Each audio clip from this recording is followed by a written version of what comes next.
Well, we're here. Another great Saturday afternoon. Saturday afternoon's main event will be on with our normal, regular show shortly, but we would be remiss if we didn't start off the show as we've done in the past as tradition with one of the greats of part of the wrestling business that has passed. Uh, one of my partners, Christopher Morton, will be with me on this one as we kind of eulogize the great Bob Cottle, who passed away this week. For He lived a great life. This wasn't a super sad moment. It's sad in the fact that he's no longer here. But as a wrestling fan, if you grew up in certain sections of the country, if you were in the Northeast like us, we watched WWF. If you were in the Mid Atlantic, South, you watched the Crockett's, the UWF, Mid South, etc. Bob Cottle, if you were running those type of wrestling fans that were watching in the Mid Atlantic, you know Bob Cottle, who was probably, I'll make this analogy. Bob Cottle was to the Mid Atlantic region the way Gorilla Monsoon was to the early WWF broadcasts. He was a straight man for the most part to whoever they teamed him up with, whether it was Jim Ross, whether it was Johnny Weaver, as we remember, any number of people that they teamed him up with. He had a voice, he had a calmness, and he was very comforting to listen to as a wrestling fan, to bring you all of the news and bring you all of the calls, and even himself doing interviews. Bob Cottle was really good at what he did, and even was great with as the Smoky Mountain promotion started up with Jim Cornette, became his number one broadcaster with Dutch Mantel. He has been around for a lot, and I'll ask my partner Christopher Morton, what are your memories of Bob Cottle passing away at the age of 95? Well, I would say for just being first being introduced to him in terms of the NWA, I think we both were too young, and not being we didn't live in the Mid Atlantic area, we were not subjected to Mid Atlantic wrestling. So we didn't see him until later on in his career in the NWA in what would you say 89, 90 ish. Yes. Yeah. I was lucky enough that I took trips with my mother to like Virginia every so often, go to Virginia Beach. And I would actually get a chance to watch Mid Atlantic on vacation. Like we would go there Okay. and see in the hotel. So I was able to see a lot of that back and forth. But where you're coming from, I can understand as far as people in the Northeast that didn't know who Bob Cottle was. Right, not until you started tape. If those who tape traded could, of course, know who he was back then. Yes. We're now talking to our older audience, not the younger people who are right now going, "Who? Like, Bob who? Bob, yeah. what do you mean? Michael Cole's the GOAT according to McAfee, right?" No. But this guy, I mean, as you just mentioned, a true professional. I mean, when you heard him, it was that voice, one of the voices that we talk about, legendary voices, Yes. and just some of the great matches that we now got to go back and watch in Mid Atlantic in terms of Flair and Valentine, Flair and Steamboat, all those legendary matches he got a chance to call. And if you get a chance, go on YouTube and just watch some of those matches. Whether even you can go on the Cock, and so the library is there. You can listen to this man call the great matches, and then even Yes. later on in his career when he became. Now here's a question: after Mid Atlantic ended, or not ended, I shouldn't say ended, it became Jim Crockett Promotions and then such. What happened to? Where did he go? What was he doing when Tony Schiavone took over as the lead announcer? Well, basically, what he was doing was he floated around with, because the Crockett's did have more than one syndicated show. So Mid Atlantic, they had NWA Pro Wrestling, and they also had their A show, which was NWA Worldwide. So he Right. would periodically do Worldwide, and then they would move him to NWA Pro. For those in the New York market that can remember 86, 87, mostly 86, if you had in one of those old TVs that had a UHF dial on there, there was wrestling on channel 68, Monday through Saturday. And the NWA was on twice. Monday it was Worldwide, Friday it was NWA Pro. And Bob Cottle hosted the NWA Pro show on Fridays that was broadcast. And that's how a lot of people from the Northeast, if they can remember Bob Cottle from that time, were able to see him much more. For those that are older, he called the first Starcade. the main event being Ric Flair and Harley Race in the cage. Right, He called a lot of great NWA matches, a lot of great moments, a lot of great title changes. And for those that know the voice of Bob Caudle, you know exactly who he was, how he was. And ironically, like, he lived till he was 95. He was married for 74 years until his wife passed away this past April. So he had a long life. He is going to be missed. And both of us and those that are fans of that time of wrestling, especially in the Mid Atlantic, that watch the NWA, are going to really miss listening to that voice of his. Now, here's a question I have. When Shivani took over, Caudle, if you just do the math, he was 95 when he passed, so he was roughly 55 at the time when they went to World Championship Wrestling, because obviously before them, it was Georgia that had it. Yes. So when they made that decision to change, do you ever heard anybody talk about the decision to go to Shivani over Caudle in terms of the Saturday Night Show? I didn't hear a lot about Caudle as far as him being either upset about the switch, because for a lot of people, he worked prior to that at WRAL, which is Channel 5 in Raleigh, North Carolina, their local TV station. And he worked there. He did sports. He was I think he did news there as well. So he was very well respected in the area as well. So people that know about him knew that he had a following and a background and a reverence that he got even outside of the wrestling business. So shortly after that, he still was connected, I believe, in the wrestling business. So in a way, kind of like Bill Mercer for World Class Championship Wrestling, he was also a professional sports announcer and had a lot of credibility he brought to the table. A lot of that announcers today are really just wrestling announcers. They'd really Joe Tessitore, of course, is the exception in modern day. But aside from that, your Michael Cole did nothing in the world prior to WWE. Yes. But no, yeah. And Bob Caudle, RIP, tremendous career, great person, and he'll be missed. Anybody that ever teamed up with him, they were better for it. And for those that are fans of his, and for those that are family members potentially that may watch the show that are there, our condolences go to Bob Caudle's friends and family, as he will be missed at age 95.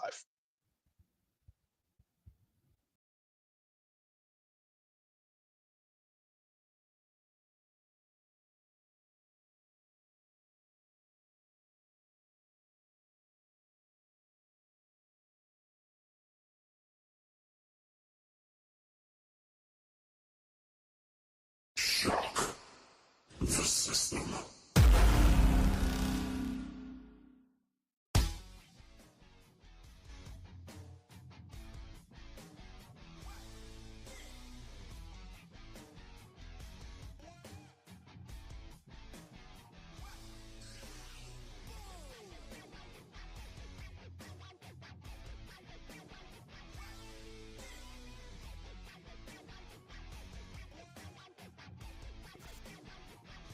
Ladies and gentlemen, boys and girls, children of all ages, welcome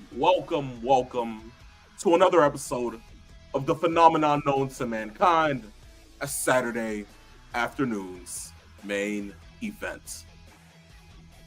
I want to go ahead and give a shout out to Peeps and Mr. 411 for the touching tribute to one Bob Caudle, passed away at age 95, former Mid-Atlantic announcer, former NWA for Jim Crockett's promotions announcer. Again, once more, an icon in the world of pro wrestling.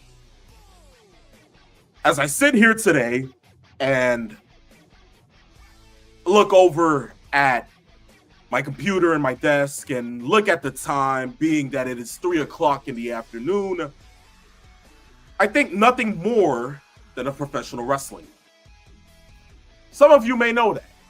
And for some of you, you know exactly who in the blue hell I am.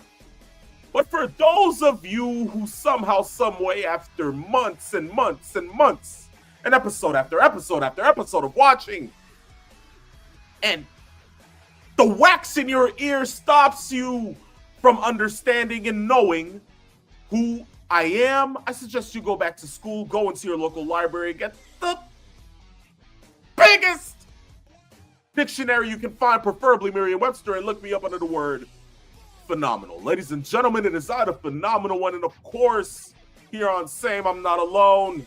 I'm never alone because I have my co-host, my comrade, my brother from another mother and dimension. He is the one and only limousine riding, jet flying, kiss stealing, wheeling dealing, son of a gun who is not having a hard time holding his alligators down. And just right before the show, he had let me know that he is indeed Mr. Space Mountain. Oldest ride, longest line.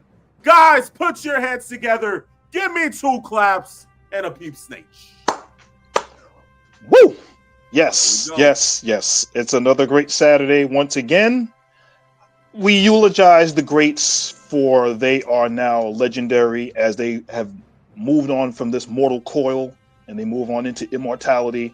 But we continue to make our show immortal by giving you the 3 tenets that make Saturdays the way that they're supposed to be, because it's a wrestling weekend, this weekend and next weekend, and we'll talk about that also. But of course, we got to give you those 3 tenets, which are laughs, good times, and all the wrestling news possible.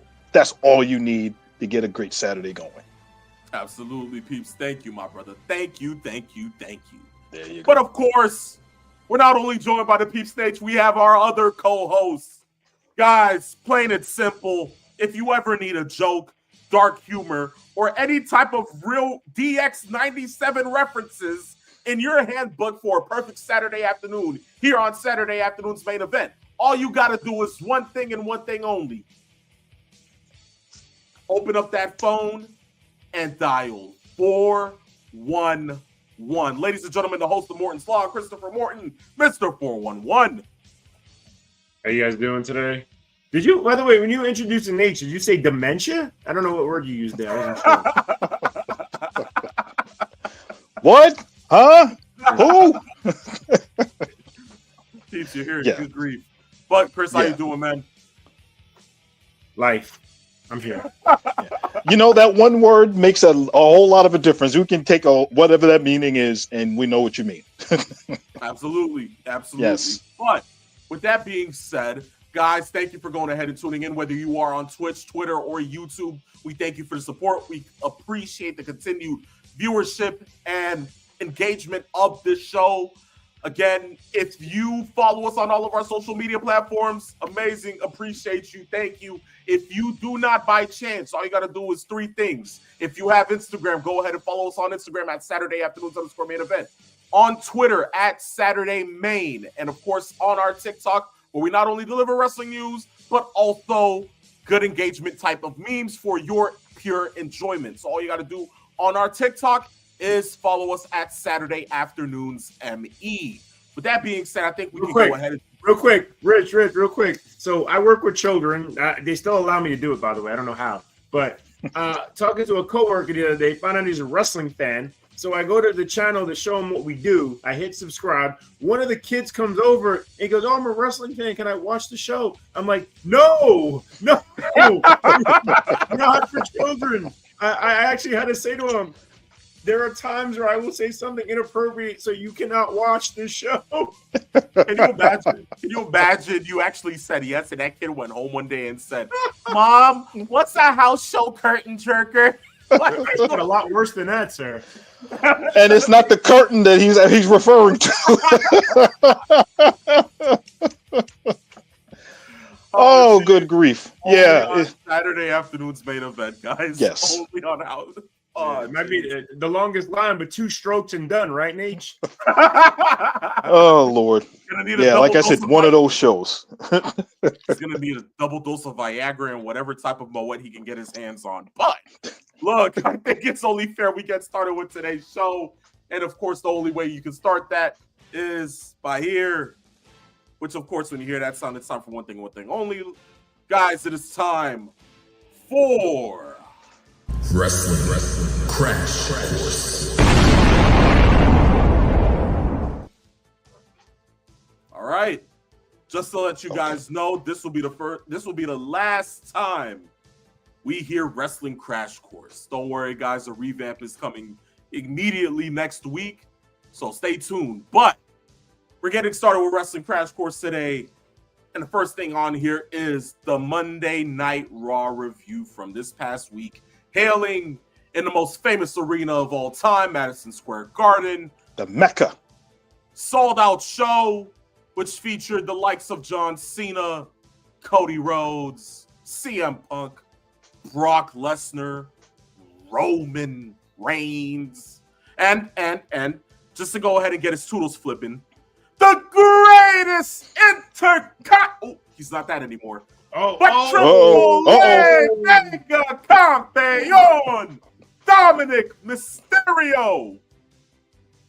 He's happy about that though. Yeah, but I know. Well, he'll be like Joe Hendry. It's a turn. But look, guys, of course, what did you guys think of Monday Night Raw? Chris, we'll start with you today. Okay, so for starters, remember what we talked about last week on the show? Who's going to fill out Survivor Series? Yeah. If we can go back to the video, did I not call out everything? Yeah. Practically you did. Yes. Practically What is you going did. on?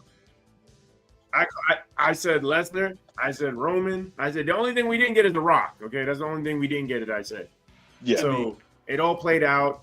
Yeah, so many different elements to Raw. If you go up and down the show, I love everything they did. Even on SmackDown, by the way, which we can talk about later. It was just like the build and everything coming to fruition with AJ Lee, Becky Lynch, and the Cody promo last night. Oh Yes, my God, yes. was that a legendary promo right there? Yes. So good. We get the match between Javon Evans and Gunther. Oh, that was really good. Although I'll say this. Listen, I know you're a big fan of Gunther, as am I, but I feel like as good as Javon Evans could be in the future, I do feel like at the end of the match, they gave him a little too much. The thing that bothered me the most about it was that when Gunther does the sleeper suplex, right, and lands him on his head and then follows that up with a power bomb, he cannot kick out on 3 there. I'm sorry. That's just a little too much. That's AEW right there. He cannot kick out on that. And I know you want to give the kid something, but you gave him too much. I can stand for that. It seems like we have a new fan out here named Natalia-67-65B. Okay, R2D2. Welcome to the show. Thank you for going ahead and tuning in. Hey, how are you? But welcome to the show. Thank you for going ahead and tuning in. That's funny. Yes. Oh, funny. Look at that. Levito, of course, Uncle Triple T begins the show. Dominic Mysterio is the greatest mega Triple A heavyweight campeon. Does he forget that he was also the North American champion? Don't mention that, Chris. Oh, Jeez, boy. Man. God. Well, he likes playing with fire. Here we go. Oh, yeah, they were chanting Walter. Good. Yes. Yeah, they were, yes. Yes. Which was genuinely Can they just change the name back at this point? Why not? I mean, Yes. why not? But I don't know if you guys are noticing something. A lot of people lately have been getting undeath rebelled. Most of those people are going back to their old themes instead of sticking to the Death Rebel stuff. Yes. Soon and very soon, ladies and gentlemen, we will get what we get. Okay? It's okay. It's okay. But look, when it comes down to it, peeps, what did you think of this past week's Raw? The way that they built the entire show felt like an old school build that the WWE used to do during the Attitude Era. We even got a title change on the show with Maxine Dupree winning the Women's Intercontinental Championship over Becky Lynch. And I thoroughly enjoyed how it was done, the build for it, and the fans were really into the match. I think that the building of what they were going for towards Survivor Series was great. I loved the tribute that they did with John Cena, even though there were some points where it was a little bit hokey, but I understand why they did it the way they did. And also the camera work, the camera shot that they did from above the aisle as they were coming down the ramp. They had a another hard camera above, as you can see them coming out from the back toward the stage on the ramp. I thoroughly enjoyed that camera angle that they showed. And even more so, the Garden proves why they are one of, if not the best crowd for WWE when it comes to big shows, because that crowd was loud, they had energy, and they really showed out, especially towards the end of the show. Indeed. I wholeheartedly agree with the both of you gentlemen. Definitely a strong Raw. I have yet to hear about what the numbers were for that Raw because it was a highly anticipated show. But until then, we'll go ahead and see what happens. With that being said, we're going to go ahead and move towards the next topic that we're going to be talking here on Wrestling Crash Course, Tony Khan's Ariel Helwani interview. Gentlemen, how did we get here? All it took was Ariel Helwani to sit there and say, special show tomorrow, tune in, and all you see is a picture of Tony Khan. And I'm like, this is really happening? Yes. Wait, so the Epstein files gets approved by Trump. Tony Khan is going to be interviewed by Ariel Helwani. CM Punk is champion. John Cena's Intercontinental champion. And Vince is out of the WWE. Who thought all of this would happen in 2025 if you told us this in 2019? Yeah. Wow. Okay. Yeah. Anywho. Yeah. But beyond all, Peace, we'll start with you. What did you think of the interview? Because a lot happened, a lot was said. What were your key points? I think he went over a lot of the things that people were wondering about. Some things he gave a little bit of light on. Other things he became very diplomatic about. He was asked about Jericho. I'd love to see him come back. I don't know what the timetable is. We'd like to see that happen. Britt Baker, same thing. Let's see what happens. I'd like to see what happens. Oh, Andrade, roughly the same thing. So you kind of get that idea. The parts that we really wanted to hear about is that he actually had enough gumption to talk about Brawl In and Brawl Out and his mindset behind why he decided to show the footage after what happened in London 2 years ago. Mm-hmm. And I have to wonder about his mindset as to why on earth you would actually show something like that. And he actually admitted the only reason why he did it was for ratings, which baffles my mind, especially when we knew that in that small area there were still legal issues facing that he really didn't touch. He talked about, for the most part, that's the reason why you didn't hear any audio when they played the clip. And then they were going to use that for a storyline, which never got continued. So that made no sense to me. Tony Khan is a fan of the business. I don't know if he 100% knows what to do booking-wise as far as getting certain things done without the criticism and without some of the pitfalls that he's had. Chris, what kind of mindset do you think it took for Tony Khan in this interview to kind of lightly touch on certain things and touch on others the way he did? No, I just want to go and attack this story here with the Brawl In, because the fact that he comes out and says ratings, well, we knew that. The problem is he backfired. And so, Ariel, I didn't get to watch the whole interview, but did he get to follow up on the backfiring of this and the fact that it hurt business? So, I mean, what was said after that? He didn't really get much into the ratings backlash. He acknowledged that was the reason why he did it. He didn't really get into, well, you know, it didn't work out as well as we thought it was. He didn't go there. Genuinely, but he deflected. I mean, when you sit there and look at it, he deflected. The same way he does all the time when it comes down to certain media scrums or, like, you know, phone call interviews where it's just like, oh, I felt like that was the right thing to do for AEW, and I will continue to do the right thing for AEW. That's kind of like what did we get out of the interview that mattered? It sounds like we got nothing out of it. Yeah, it sounded like a lot of it was an opportunity for PR, and a lot of it sounded like word salad. The one thing that he did talk about, which I will kind of give him credit for, is he actually he addressed the WWE counter programming. as far as how that is. And he said, even though it's problematic, he said he kind of looks at it as a compliment. And he kind of went back to show you what kind of a wrestling fan he is. He talked about how WCW went through something very similar with Smoky Mountain. He said with Smoky Mountain kind of had a little bit of a kind of a talent exchange with Jim Cornette, where he would send WWE wrestlers to Smoky Mountain, and that kind of hurt WCW back and forth with some of the things that they were doing then. So he did bring that up and said that if you're going to counter program against the number 2 wrestling company in the country, then he looked at it as a compliment, but he knows that it is problematic.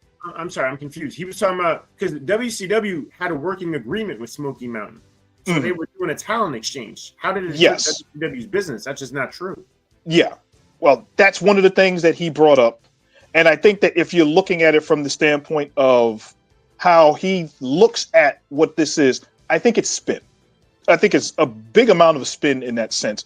Maybe in his mind, he feels that there is some sort of compliment, that they're putting all of this aside to try to hurt us and to do all of these things. We know that it's a business.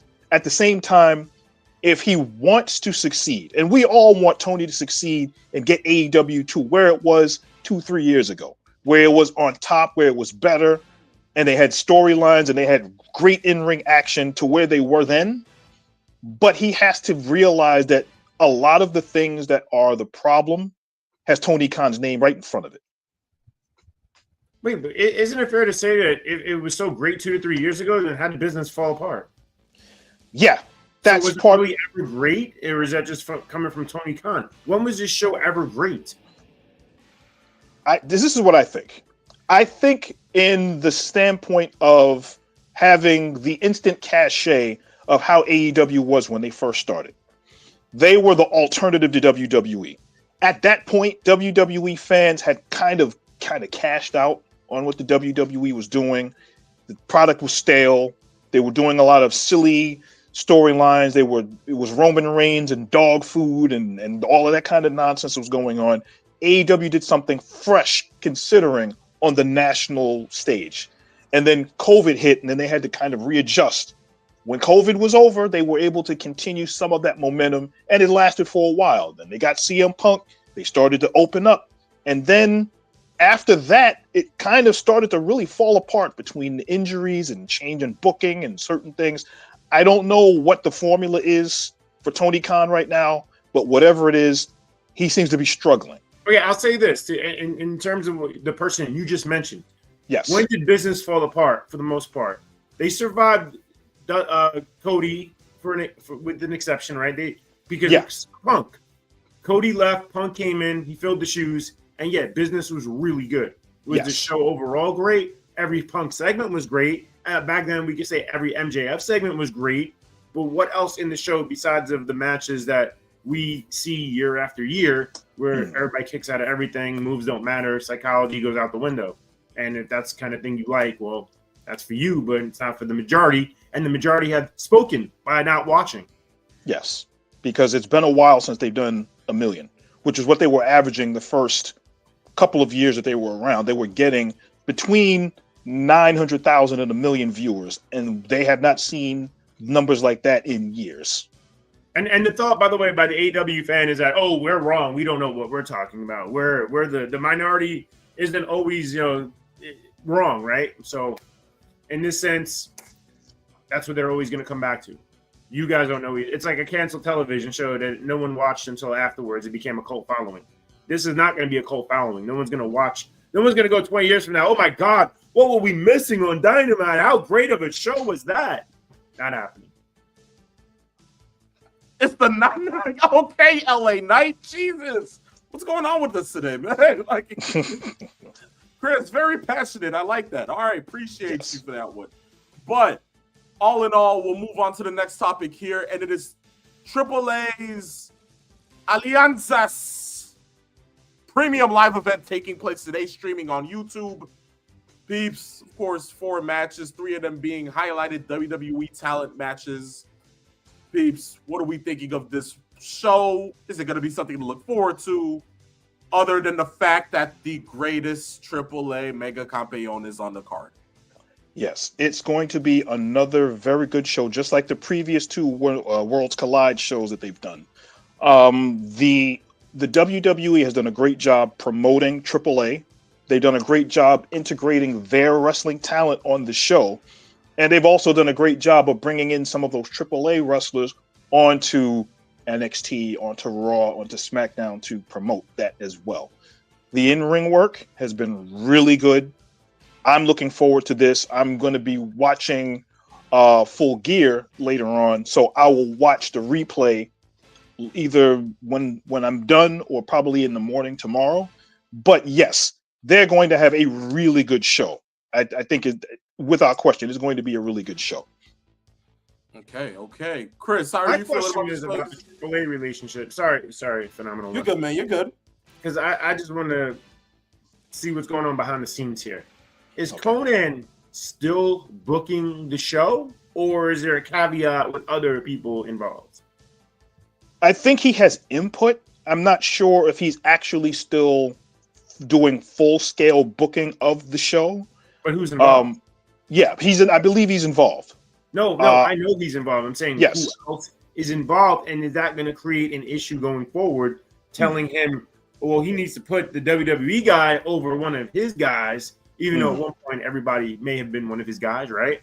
But now, well, I got to protect my guys, and then they're saying otherwise. I'm just curious, like behind the scenes, how is that going to ruffle feathers with him? I guess it's the relationships in the back. Maybe that's not as much a problem as maybe we may think it could be. So if the relationship is we've seen Conan actually on commentary and doing that, maybe there isn't as much of a problem, potentially what could be the case, putting over WWE guys over the AAA guys and doing it in such a way. So maybe that's not as much of a problem going in. And does Conan have to walk on eggshells, or is he out of a job, right? Think about it like that. That could be the case. So that must be, I think long term, that's going to be a little uncomfortable. Mm-hmm. Absolutely, I can agree. I can agree towards that. Well, look, from there, that marks the end of Wrestling Crash Course here on Saturday afternoon's main event. Of course, you want to keep up with all the latest social media news and updates when it comes to the world of professional wrestling. All you got to do is one thing only. Follow us on our social media platforms located down below. Peeps is pointing it down to you in the ticker at Saturday Afternoons _main event on Instagram, Saturday Main on Twitter, and Saturday Afternoons ME on TikTok. Look, Peeps, give us the ratings, man. Gotcha. Ratings came in, which is interesting. NXT came back from last week's loss. I guess that blood and guts intrigue kind of wore off some. NXT won the week over AEW with 650,000 fans watching with a 0.11 in the demo, whereas AEW Dynamite did a 491,000 viewer amount with a 0.10 in the ratings. Now, here's the interesting part. This past week's Dynamite was a combined 3-hour show. They did Dynamite and then they did Collision right after. Collision actually did 322,000 with a 0.07 in the demo. So combined, the average for the entire 3 hours was 406,500 with a 0.08 in the rating. So Dynamite's ratings dropped from the previous week by a third. But combined, the numbers still didn't add up to what they should have. This was the go-home show to a pay-per-view, correct? Yes. Coming off of a blood and guts. Yes. And whatever scale you want to take with the new rating system, this is still a bad look, as they continually have, as we talk about their declining business. Yes. And the funny part about that is the CW network actually complained about the Nielsen ratings for NXT, about even though that they did get over 650,000 people to watch, they're kind of upset about how, given how many people were watching the network, it's still like a 20% drop from what they were averaging before the start of, was it 8 weeks ago, changing their Nielsen format. So they're looking into that, is wondering how that is the case. But yes, ratings are down all around. But yes, for a go home show for 3 hours and then to have a half hour afterwards to be the countdown to the pay-per-view, those aren't good numbers. I know we don't talk about NXT much, but I heard on another podcast, I won't reveal the name of the podcast, but it was entertaining in terms of one of the NXT matches that was held at the theater inside the Garden, correct? And Yes. it was a tag match involving Javon Evans and what's his name? Slater? What's his name? Yeah, Leon Slater. Yes. Leon Slater against who? What's the tag team that they wrestled and lost to? Darcy? It was Dark Side. It was an NXT NXT tag team title match. So according to the report I heard from the show, I heard the fans got into this match like you've never heard fans get into a match in recent time, and they were legitimately booing when Slater that took the pin. Yes. The fans lost it because they hate how they continually beat their guys repeatedly, guys that you believe are going to be future stars. And where's the problem? Where's this coming from? And WWE's had a problem with it recently, just beating guys. And how you get them over? Like LA Knight, no one has lost more than LA Knight. Somehow the fans still react to him. It's crazy. Yes. And it only can last for so long before the fans kind of throw their hands up and say, you know what? Whatever. I mean, when you watched it, were you shocked by the reaction of the fans? I mean, was it as loud as people are telling me? Because I didn't watch it. I was not shocked at all because, first of all, Leon Slater has been a godsend for TNA wrestling. And the fact that he reminds me a lot of Javon Evans in that sense that they're both having that meteoric rise to where they should be, and they're a tag team, to continually see both of them lose matches that they really should not be losing, it gets frustrating. But to see those fans at the Garden, or I should say the theater at the Garden, which is really literally right across the street. Those fans were really into the match. They blew the roof off. As a matter of fact, that match had the loudest pop of any match on the show. And to see that result happened then, that's part of the problem.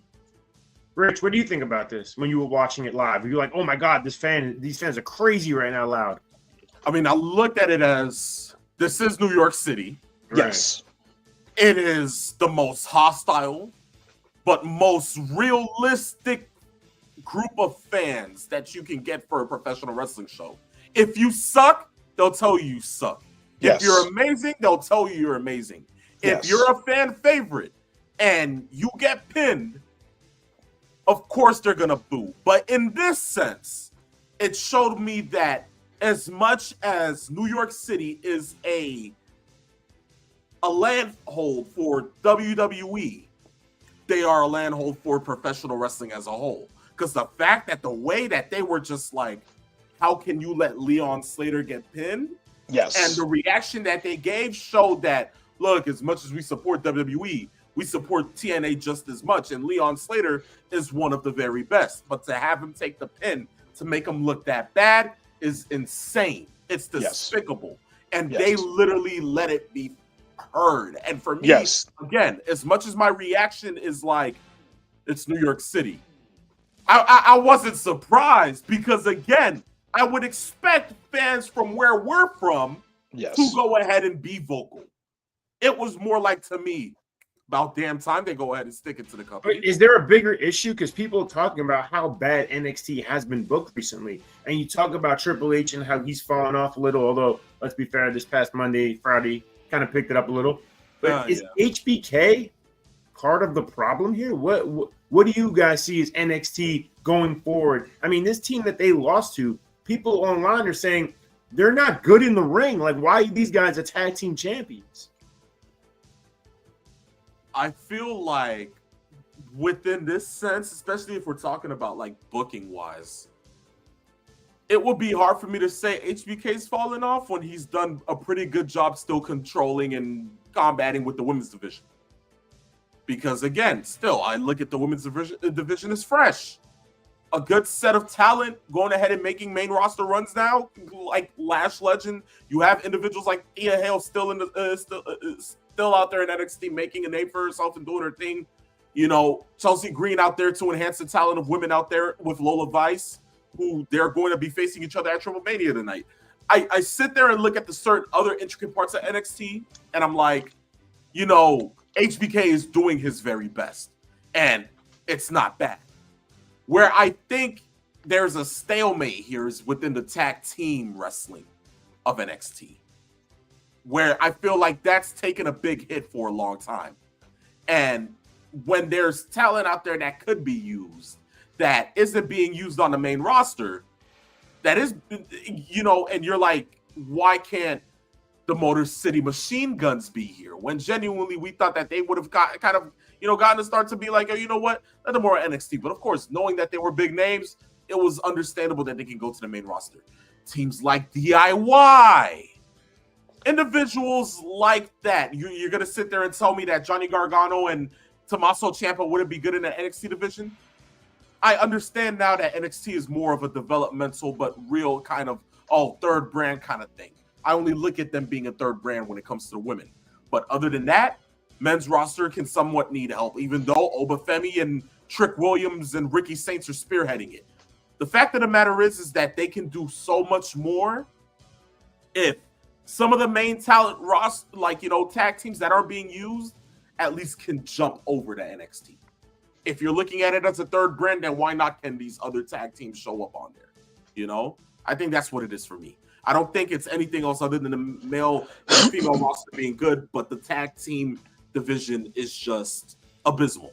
Yeah, I think that's kind of the weakness. I think that the storyline with Dark State going in and basically being like the old group that we've seen come in and take over a company and take over a lot of the places that what we've seen on roster on camera.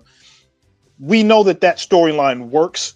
The question is now, how long is Dark State going to hold on to these belts? Because I think that storyline where they come in and run roughshod over everybody, at some point it has to take its course. Building the tag team division is something that they have to go back to doing, because as we've seen, the other divisions in NXT are still strong.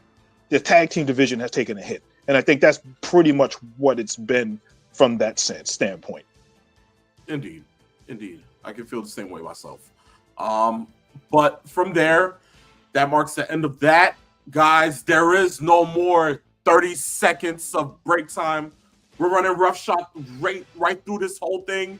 And we're going to go ahead and continue on by taking care of our questions. Guys, starting next week, we're going to go ahead and begin doing questions of the week, or question of the week, where all of you can send in a question, but to not remove too much time from the episode, we're going to select one of your questions to be highlighted on an episode of Saturday afternoon's main event. Calls for more engagement, right? You want to go ahead and make sure that your question is the best? Show us. All you got to do is one thing and one thing only. DM us on Instagram at Saturday afternoons_main event. Send in a question, and on the next episode of the show, we will highlight it. But look, with that being said, let's go ahead and get into the last two questions here on this kind of episode of Same. First one comes from Master Sean 007. He says, greetings, gentlemen. Looking at major wrestling companies, which belts would you keep and which ones would you get rid of and why? Chris, we'll start with you here. How about half of AEW belts? I knew this was coming. That's why. Go. And nobody would care. Would anyone care? I don't know. Why not just say all of Monet's belts? Well, those aren't even. I mean, those aren't even AEW titles, right? With the exception of what, one or two? Outside of the TBS title, everything else. And the Ring of Honor television. The Ring of Honor, right? That's what I meant. Yeah, right. Yeah, yeah, I can see that, Chris. That works. Genuinely, that works. I mean, this national title thing. What do you make of the national title, H? I think it's there. Once again, Tony Khan is a fan of the business, and I think that he looks at the fact that they're on Turner Networks. He has some sort of affection towards the NWA National Championship we talked about a couple of weeks ago. being what it was the number one contenders championship for the world title, which was the reason why Tully Blanchard had that belt back in the day before it was kind of unified with the United States Championship, and that took over its lineage, so to speak, in the NWA and Crockett. And then it was revived in the NWA currently as its own championship right now. And you know who the champion is, right? It's Mike, what's his last name? Mike Mondo. Mike Mondo, yeah. Yeah, former Spirit Squad. Yes. And go figure, I believe he tweeted about how, there is no other NWA, no other national champion. Right. And that's part of the issue that we have right now. AEW, we all love championships. We all love belts. We all love titles, lineage, etc. But it has to have a reason for it and has to be promoted in the right way where it gets over. If you're going to with AEW, one of the things that I did like is that they unified the international championship with the Continental Crown Championship, but they're going to start with the Continental Classic Tournament, which I thoroughly enjoyed the last 2 years that they've done this tournament because it's like the G1. So I thoroughly like tournaments that have point values and that kind of thing. So we can get some good matches out of that. But there are way too many championships in AEW. I'll ask you guys, what about WWE? Do you think that there are too many championships involved in WWE? Because we've talked about AEW's championships ad nauseum, how many championships that they have. Do you think that there are too many in WWE? Not at all, because when you think about the roster and how many people are on each show, Raw and SmackDown, and you have your main title, and then you have the IC or the US title, and then you have the tag titles. Am I missing one that would oversaturate it? And then you have the women's versions of the same. You have your main championship on each show. You have a secondary championship and a tag team championship. But the difference, that tag team championship floats between either show. That's fine. So that kind of prevents having tag team champions on each show. And I think maybe that's what AEW is going to probably do with the AEW Women's Tag Team title, which I don't have a problem with having a Women's Tag Team Championship on AEW programming. As long as they kind of flesh out the AEW Women's Tag Team division and do something with that. Yeah. No, Rich? I can agree with that. For me, when it comes down to WWE, I sit there, like Peep said, you have the main titles, which would be the WWE and World Heavyweight title. You got it on the women's side as well. The Intercontinental and the United States title on both ends. Right then and there, you're like, okay, cool, middle card titles. You have the tag team titles on both brands, and for the women, the one that floats. For me, when I sit there and look at the WWE main roster, I feel like it's leveled. Genuinely, I feel like it's leveled because most of the titles get defended on certain shows. You have the open challenge for Ilya Dragunov, who I feel like is a great champion currently. The Intercontinental Champion being John Cena, knowing that he's going to be losing that soon. Next month gives rise for any person on the Raw roster to sit there and feel like, hey, I want to go ahead and become Intercontinental Champion. Who knows what happens within the span of time from now until December 13th. But when you sit there and look at it, everything is leveled. It's balanced. It's not like you're asking for another male mid-card title. I feel like the problem with AEW is that they have too many mid-card titles. As from the exception of the Continental or the United title, which we should say now, it's in review to be, okay, defended every year on a sense of a tournament. Whoever wins that tournament faces that champion. Am I wrong? Yeah. So when you sit there and see that, that's like, okay, there's a reason for this one to be defended a certain kind of way, and I like the idea of that, which is not a problem. But as it pertains to a national title being made next, or having the TNT title already in the mix as well, I'll give you one I can get rid of, but I know why they have to do it. The Crown Jewel title, it means nothing. Oh yeah. Well, yeah, it's a periodic thing that they do every time they go to Saudi. Obviously, this year they went to Australia, but yeah, the Crown Jewel Championship it's more or less for pageantry than anything else. It doesn't really mean a whole lot.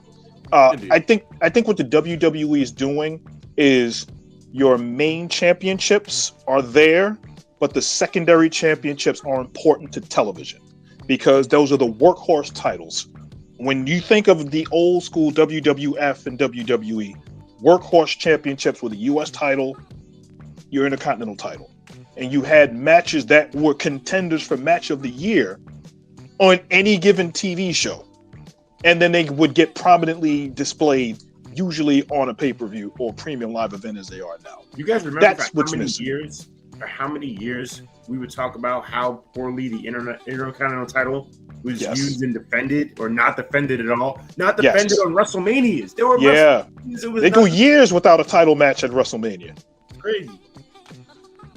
Which can only tell you what it genuinely feels like. But at the end of the day, when it comes down to it, that's how we feel about that. Master Shaw 007, we hope that we answered your questions to the best of our abilities.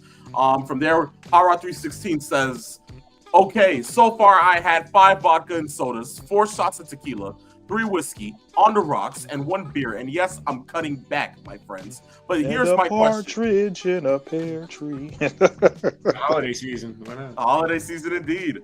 But Yes. he says, how would you rebook John Cena's final run at AEW? Oops, I meant to say WWE. This would be a 2-hour show if we try to do this right now. So yeah, I don't think we should try this. Maybe we do that next week and try to come up with a better idea, because that would be an interesting topic to do. How would you rebook John Cena's final run, final year? How about this? We all brainstorm it and come up with something at the beginning of the show with it. Indeed. But That how about this? I'll give you one to start, and we can pick up off it for next week's show. Not turn him heel. No, I like the heel turn if the Rock's is involved. Okay, now we're gonna start talking about it now. Mm-hmm. The creative juices start flowing on that one now. Yeah. I knew it would get you guys riled up. But look, Yes. we'll continue it off from next week. Hot Rod 316, do not worry. This will be a topic for next week's show. But with that being said, that marks the end of our questions. Guys, again, next week we're going to begin question of the week. If you think your question is best, go up against everybody else. And let's put it to the test. Send in the question at Saturday afternoons _main event. And on next week's show, once more, if we think it's best, we'll highlight it. With that being said, though, we have finally gotten to that final part of our show where we're going to be doing the predictions for tonight's AEW Full Gear. Now, look, guys, here's what I'll say to this. I feel that there are a lot of matches on this card, and I feel that even within it, I see Chris is already. What's the code? Wait, with the pre-show, let me guess. I don't even know. I'm gonna guess 15 total matches, including the pre-show. Am I off? What's the number?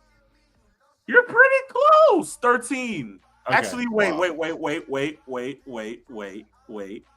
Yes, 13. All right. Just Wow, wanted to they make actually sure. reduced it. I guarantee that's the lowest number in a while. It has to be. Genuinely has to be. But look, when it comes down to it, we're going to go ahead and get started with these predictions. We can skip the pre-show. Do not worry, Chris. Do not worry, my friend. But But am I going to get the Jizzler? What's his name? The Jizzler and the Jesus. Big Boom AJ? Oh, Jesus. The Rizzler? we can't. You know, Yes. don't get me started with the Rizzler stuff, man, because then I'm gonna have to be stared into the camera like I don't want to do that. I do not want to do that to myself. But Nate knows about Space Mountain because that's when he involves the Jizzler. Oh, good Lord. only Chris. But look, Monet Statlander, AEW Women's World Championship. Where do we begin with this? So she just won another title over last week, making her a 13th 13 or 14. I've lost count. A baker's dozen, as they say. Yes. But in this sense, does she make it 14th tonight, peeps? I'm on the fence with them finally giving her that AEW Women's World Championship. She's been in the company 2 years now. And after all of these belts and all these wins, would they put the belt on her then? Or would they have her lose to Statlander? Is Statlander the transitional champ towards Monet? Somehow, some way, I would not be all that shocked if Statlander won. Seriously.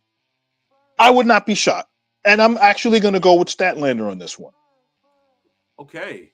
Chris. Yeah, I'll say this. I mean, based on how she's been booked and how she already took a L in the women's world title match against Toni Storm, I don't think she's going to take another L for this major title unless there's another storyline that Toni has in mind that's going to make her a bigger deal when she does win the world title. Well, in this sense, I'm gonna go ahead and just say Chris Statlander as well, just so we're all on the same page. But before I explain why, I'm gonna go ahead and say this, peeps. You remember a couple of months back, towards All in Texas, after that show, when we had sat there and talked about Monet losing the title to Toni Storm, and how we thought it was a bigger storyline for whatever was to be the case now. Yes. Well, of course, that never happened. And, fans were talking about how Monet retained the World TV Women's title. And I saw fans going ahead and talking about how, clearly a story being told here. People complaining simply aren't watching or paying attention. And that the story is Sasha can win all titles, but the big one and the only way she can is by losing all the titles. Yes. A fan went ahead and said this. He said, I would have thought she would be on a downward spiral after All In, losing all her championships, then re-challenging for the belts again at Full Gear or World's End against Toni. But Toni doesn't know how to book crap. I would have been fully invested and fully emotional for her had she lost all the titles months and months before. Practically what me and Peep said months ago. It would have felt better had this been the case. Yes. There is no way that I'm sitting here now, because it would now just be a waste of storyline if you're going to have Mercedes Moné beat Chris Statlander for the title. I feel like still there is chance and room for that to be the case, where this sends her into a spiral, because this would now be the second time she tries to win the AEW Women's World title and fails. And third time would be a charm for the CEO. Right. That's my thought process. So give me Chris Statlander. From there, we move to the steel cage match, AEW World Title, Paige, Samoa Joe. Got to be Joe losing this match. Because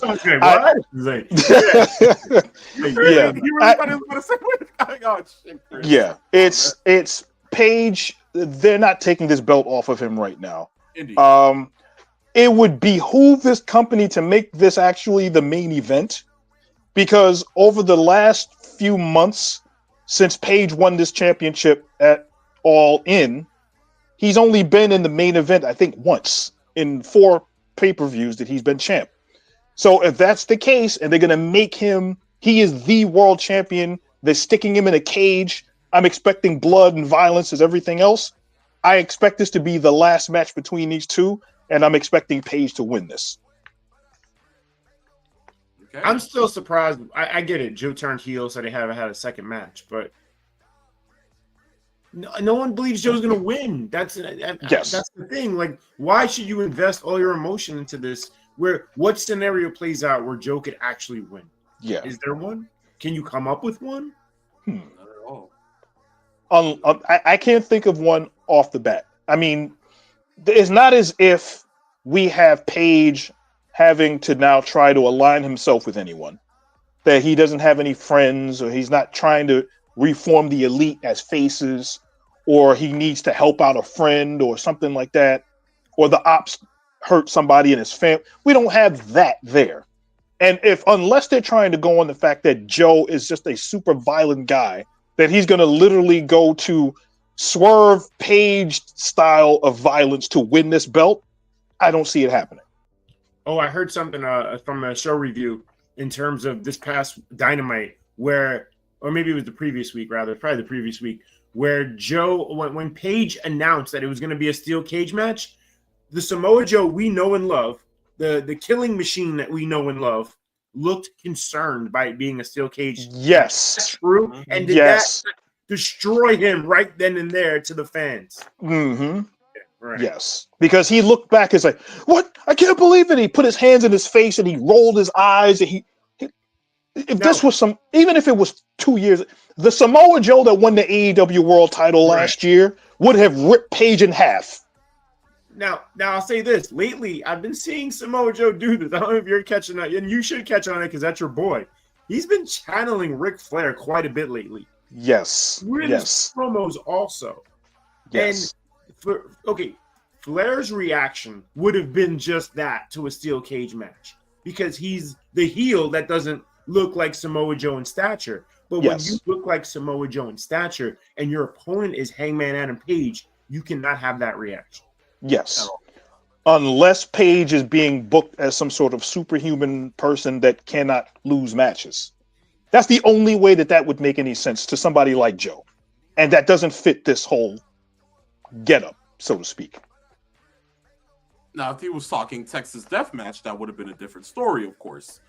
But steel cage, I mean, yes, we're forgetting all the lockdown matches we've seen Samoa Joe in. So why would a steel cage feel any different? But I digress.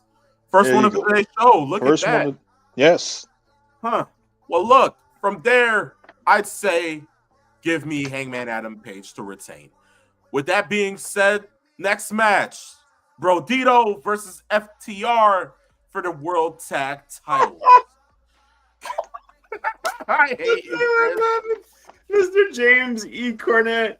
Have you heard what he is calling this tag team, Nate? No, I didn't. What I heard it was a real funny nickname. Children, stop watching. Parents, get your children away from the. Oh boy. He's calling it Bro Dildo.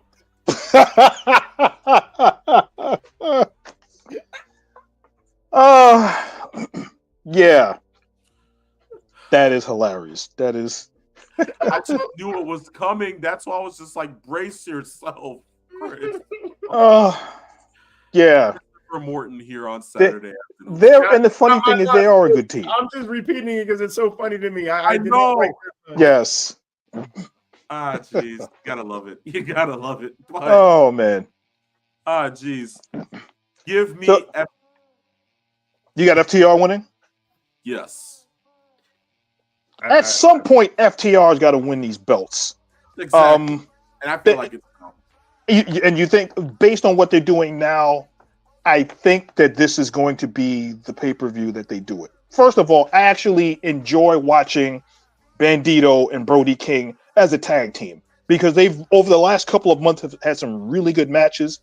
At some point, we know that this is going to end, and FTR has to kind of ascend to where they belong as the best tag team in that company. I think has to happen. I'm sorry to cut you off. As long as Dax doesn't go on X and say something ridiculous that just turns everyone against him. Yeah. So who do you have Chris winning? I don't know. I guess. I was waiting for him to go ahead and call him what Cornette calls him. Jeez. Well, in that sense, we'll leave you on that one, Chris. It's okay, man. You can still think if you want to, but we'll get to the next one. Of course, the $1 million trios match. Yeah, I want to see the money. I think they do too.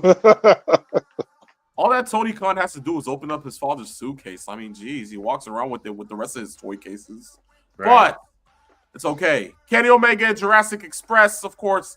Jungle Jack Perry and Luchasaurus versus the Young Bucks and Josh Alexander. I mean, how ironic is it that the Young Bucks need the money? Meanwhile, they're the EVPs. But okay, I digress. So here's what I'm hearing: people are suggesting that the Young Bucks have had moments where it looks like they could turn face at some point. Yeah. Okay. That's basically what I think is going to happen, or at some point. That they're looking that way, and I think that they're going to get the sympathetic look from Omega to, at some point, reform the Elite as faces at some point. to go after the Don Callis family, because right now the only big faction outside of the Hurt Syndicate in that company is the Don Callis family, because literally half the roster is on that in that faction right now. So I think down the road, that's probably the end game for that. So I wouldn't be surprised if that was the case. With that being said, can Omega and Jurassic Express win this match and then have this $1 million or whatever is the case, and then watch the Bucks be upset because now we know that the Don Callis family is going to be upset that they lost? I can see that. Well, until then, we'll see, right? Exactly. We only got a couple of hours left, but we only got a couple of minutes here left on same. We got that Warner Brothers overrun from Christopher Morton's people. Yes. So look, it's okay. We'll go over for a little bit, but look, Casino Gauntlet match for the inaugural AEW national title, of course. What are we gonna do, guys? We'll at some point, I guess we'll figure out who the champion is, because I don't believe any of the participants have been announced yet, or at least we don't know who's in it. It could be anybody. It could be anybody, genuinely. But yes, if I'm gonna I'll digress on that one. That doesn't make any sense. If I'm gonna throw up a name, though, can I say MJF? I like that. You think he's going to be back from his movie commitments that soon to win that belt? Have we been hearing anything about it?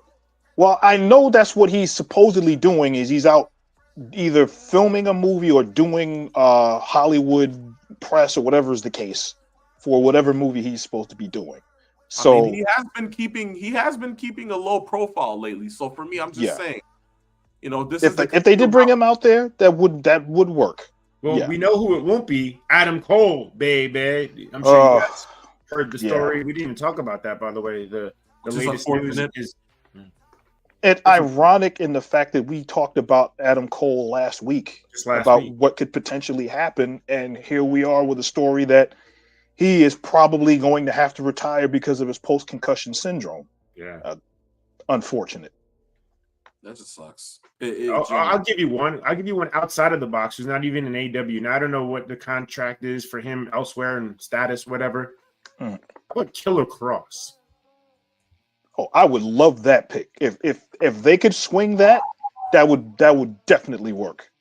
Chris, wow, I wasn't expecting that. You know what? Yes. I'll be on the lookout for that, because I haven't heard anything about, like, I know he has commitments. He did say that he was going to be releasing his own kind of feature film or whatever the case may be. But to genuinely think, if he sets foot in AEW tonight and wins the national title.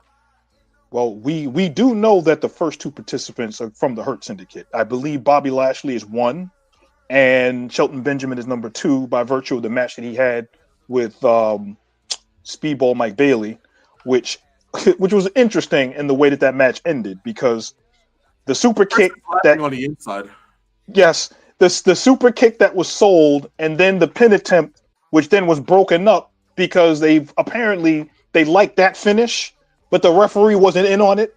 So he saw that there was a shoulder up, but that was supposed to be the ending. They called an audible. So it was weird. But 1 and 2 Hurt Syndicate wrestling each other, the first two guys in that gauntlet match, that ought to be an interesting ring. Well, it's reminiscent of Axe and Smash in the Royal Rumble. Yes, and they beat the hell out of each other for 2 minutes, and then they got back and started beating everyone else up. Right. Oh, by the way, phenomenal one. Did you say featured film involving Karrion Kross? Oh, excuse me, Killer Kross. Killer Kross. Is Scarlett involved? What kind of a film is this exactly? And would I be interested in that? Is Chris digressing on that one? I am convinced Chris has a cuck chair at home, yo. I'm sorry, but jeez. But with that being said, wait, you wouldn't watch anything involving Scarlett? No. If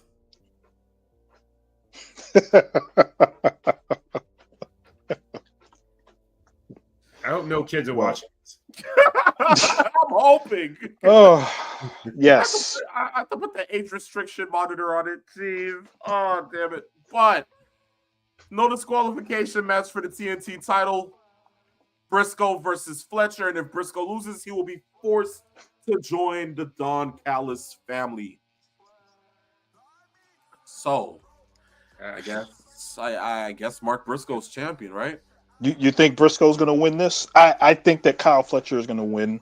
I think they'll do a storyline where Briscoe kind of has to join the family to some degree and not like it, which will then eventually lead to him getting out somehow. Because at some point, the TNT Championship will be taken off of Kyle Fletcher because he's destined to be AEW World Champion. It's a matter of how long that they do this. And the chemistry between these two in ring is, I don't know, anytime they get in the ring with each other, they have some really good matches involved. I agree. So I can see where this is coming from. And I can see them stretching this where Mark Briscoe, now he has to doubt himself, and I'm doing these things against my family, et cetera, et cetera. So I can see this happening. I think Fletcher's going to win this one. Wait, you're saying something might make sense in a match tonight where they do something logical? What? Yes. What? And I'm not going to digress on that one. How do I watch this? Okay, Mark Briscoe, we talked about how he's been booked from day one. Of course, unfortunately, losing his brother in that tragic accident. And how for a lot of the time, while the fans take him seriously and want to see him pushed highly, there's been a lot of that goofy stuff backstage involving him. And I don't know, do they finally pull the trigger and make him legitimately a potential main eventer in this company? And that would happen if he defeated Kyle Fletcher. I just don't know if where Tony's mind is with this. The good thing about this would get him out of this conglomeration faction that he's in. So, well, with that being said, Darby Allin, Pac. Pac. Well, Pac just came back within the last 2 months. He's actually starting to kind of look like Dynamite Kid now. I mean, the short hair, he's wearing like the double singlet now, so to speak, and he looks just as violent as he did before the injury. I can see Pac doing damage in this match and beating Darby Allin, but Darby Allin right now is on some sort of crusade to kind of end the Death Riders, but the Death Riders just don't go away. So I can see Pac winning this one. What's the deal with Pac and Pac?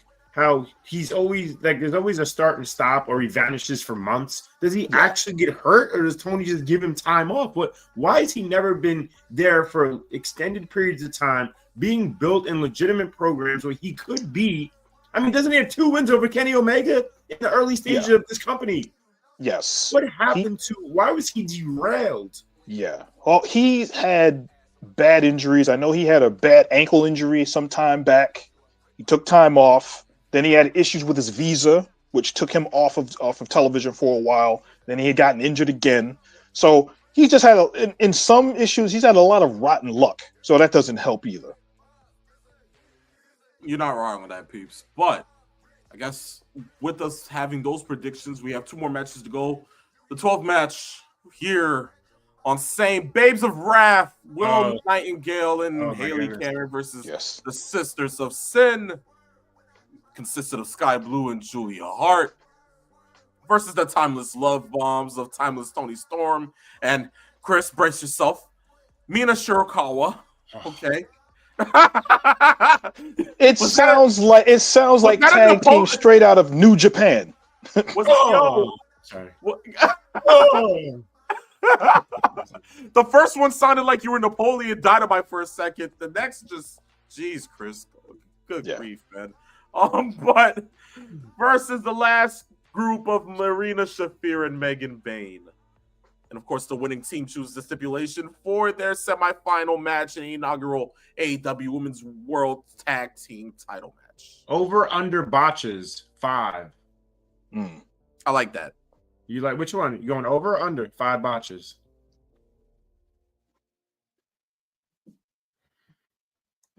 If the match is going 15 minutes, figuring. Yeah. I would say 3 to 4. I'd say under. Okay. All right. I'd say under. Who do you have winning? More importantly, how much baby oil you bring into the Diddy? No Diddy. No Diddy. No Yeet, no Diddy, no Skeet. Is Skeet? God, yeah. All right. See, This is what all those happens. kids that are watching, this is why you're not watching. There you go. Also, in overtime, you don't know what's going to be said in overtime. It's kind of like our post-show get-togethers. No one knows what's said there. Yeah, true. Jeez. One day we're gonna have to air that, man. I kid you not. But if I'm gonna have to pick a group to win, give me the Timeless Love Bombs. Yeah.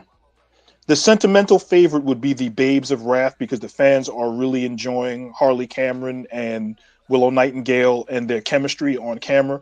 But at some point you're going to pull the puppet out. That's going to be a part of the match at some point. Indeed. But as far as the fans go, I think that this is going to go to Toni Storm and Mina Shirakawa. I have a feeling that that's the rate that they're going, knowing that Toni Storm is not going to be competing for a singles championship anytime soon. This works, I think. You know what I'm hoping for? A wardrobe malfunction. All right, I've lost it. I've officially lost it. I'm sorry. The worst I've ever- yeah. There you go. The last match. Moxley, O'Reilly, no holds barred. Someone's gonna die because I'm gonna kill him. Okay, over under on the minutes into the match in which John Moxley begins to bleed.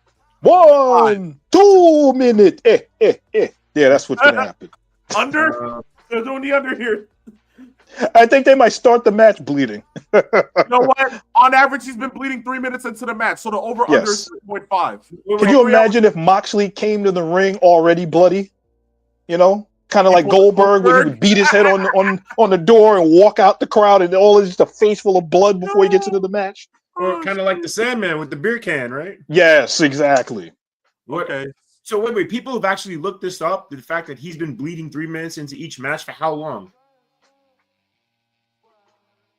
Since All In. Wow. That's crazy. Can you imagine someone that with that amount of spare time that actually?